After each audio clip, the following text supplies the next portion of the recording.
Good morning, Lyn Christian. Today we're going to talk about how do you deal with a crisis like COVID-19 and use neuroscience. Well, let's first talk about something that might be helping you. And some of you have been reaching out and using things like breathing techniques, meditation, taking walks in nature. So I'd love, first of all, for you to share what are some of the ways that you are keeping yourself in a badass position, meaning you're staying as calm as possible, trying to use head, heart, and gut brains, the inner wisdom, as much as possible. So go ahead and post that first. I'd love to hear what are you doing that's working. Now, to set the stage for today, let's talk just a minute about your body. Your body has bioelectric, you can look that up, and neurochemical things going on inside of it. And today we're going to hone in on the neurochemical. So you understand what it's like when you are highly emotional and energized by a crisis to the point where you can feel a buzz in your system. And let me know, have you felt that before, that you felt that innate buzz, that something's going on and it's hard for you to calm down? Our intelligence flies out the window. Because when the emotions are really high, our IQ literally drops to the toilet. If our IQ, our intelligence is really high, sometimes we have a hard time because we're just a head on a stick walking around and we don't have the heart part of our system intact. So what I'm talking about today is it's a congealing of the greatest intelligence we have in our head brain, the greatest intelligence we have in our heart brain, and the connection between the prefrontal cortex, which is right here in your forehead area, and the neurons in the heart is what I'm talking about. Because when we access those two parts of the brain, and you've probably felt this before, when you're seeing clearly, when the emotions are low, but the passion, the enthusiasm, the connection is high between heart and prefrontal cortex, then you're able to see your way through difficult times with some flow. So to access that place, and hopefully that would be useful for you today, we're going to talk about aspirations. An aspiration is a dream, a hope that comes right from the heart, something that you wish for. This is way beyond goals. This is way beyond tasks. So just stop for just a minute, and I'd love you to share. What are some aspirations, some heart dreams that you have? For me, I have a heart dream right now, an aspiration, that as a global humanity effort, we find our way through this pandemic. We find ways to share with each other how to be safe moving forward. We find our way through this virus or any other virus that comes upon us, and how to be in harmony with life, with one another, and with whatever onslaught of future viral contagions that are going to come toward us, because you can probably see this is just a sample of what can be in the future. So my aspiration is we can see our way through it, we can learn about it, we can protect ourselves in the future. That's an aspiration. That goes way beyond a goal. So right now, take a moment and share what an aspiration of yours might be. And what I'm going to show you is, if you can see this, this is a thought map. So I'll bring you up closer.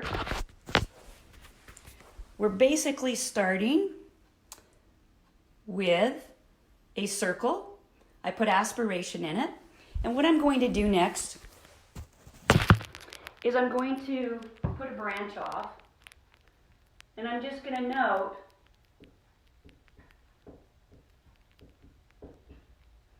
see our way through to the other side of COVID-19 as a global human effort. So there's an aspiration.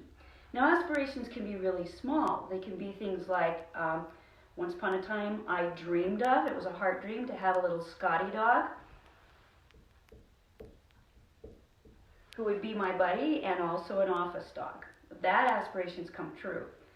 I also have an aspiration that each evening I'll take a walk with my partner and the puppies. So there's another aspiration.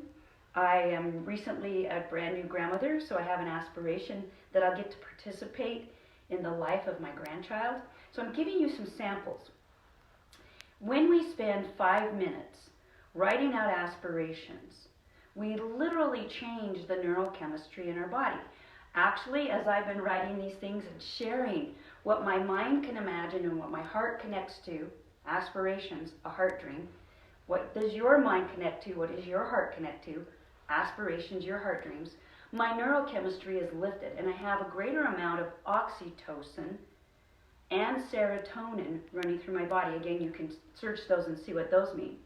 But this is a very fascinating way to spend time during the crisis that it literally lifts your neurochemistry so you can become more effective, more efficient, and wiser. Also, many of the things that you will write in your aspirations will come true over the next 2 months, 2 years, 18 months. So my invitation to you is to sit today and start your aspirations. Come up with 3, come up with 5 today. And then over the next few days, spend 5 minutes a day. And here's the goal. We're trying to get to 100 aspirations. Now don't rush this. This is a ritual. The last time I did this in completion, from day 1 to day 30, it took 32 days actually for me to get 100 aspirations. I divided them into personal and professional. You might divide them into personal and global, whatever makes sense. But I invite you today to read the blogs below to find out more about how do I do aspirations, how do I write them down, what's the practice, and here's the promise. Every time you finish a session of jotting down your aspirations, your oxytocin and serotonin will rise. You will be a better version of yourself. You will be a stronger, wiser, more true person, and those parts will show up.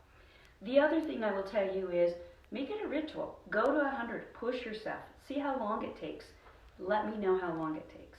Okay, there we are. Aspirations are heart dreams. They are a connection between the prefrontal cortex, which is the executive brain, our highest functioning, innovative part of our brain, and our heart. When those two connect, they elevate the neurochemicals in our body, giving us more oxytocin and more serotonin. Serotonin helps us feel safe. Oxytocin helps us feel connected. There's a tip today to strong start your day. Again, I'm Lyn Christian from SoulSalt. I hope this has been useful. Please put your comments below. If this is useful, you may want to subscribe to our SoulSalt newsletter, and you may also want to go out to YouTube channels.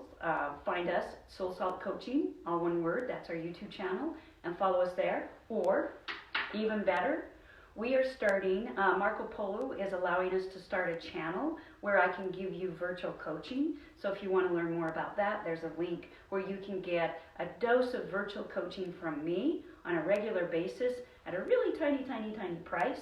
And all I ask is if you do join all in, because the things I'm going to be sharing with you will change your life when applied. I've often said, I can only coach the willing. So if you're willing to be coached, I'm willing to be your coach. Have a strong day. Please take care. Be well and be wise. Thank you.